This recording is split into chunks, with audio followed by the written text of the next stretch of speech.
Il y a beaucoup d'enfants de Dieu qui pensent que avoir un nom grand, c'est de l'orgueil. Avoir un nom misérable, c'est ça l'humilité. C'est faux. Dieu n'est pas contre ton nom grand.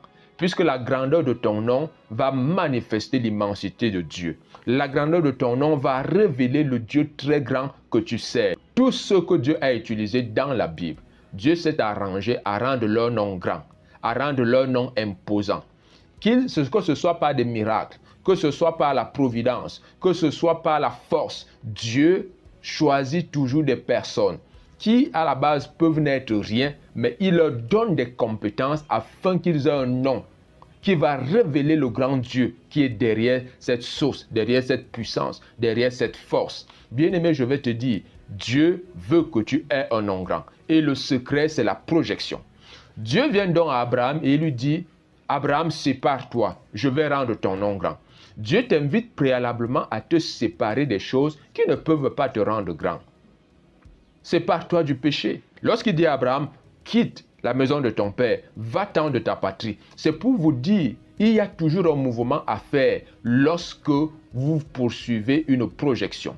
On ne se projette pas si on veut rester statique. On se projette parce qu'on veut arriver à une dimension. On se projette parce que nous voulons refléter la grandeur de Dieu.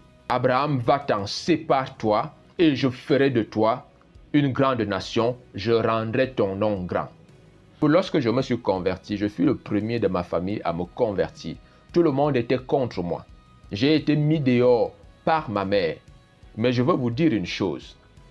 Je faisais une fausse prière et je disais, Seigneur, ne me bénis pas, ne me rends pas prospère, ne me rends pas riche, de peur que ma famille ne me suive dans la foi juste parce que j'ai des moyens financiers. Chemin faisant, des années plus tard, j'ai compris que je n'aurais jamais dû faire ce genre de prière. Et il y a beaucoup de personnes qui sont comme moi aussi j'étais, à savoir, nous pensons que la pauvreté honore Dieu. Dieu dit à Abraham, sépare-toi.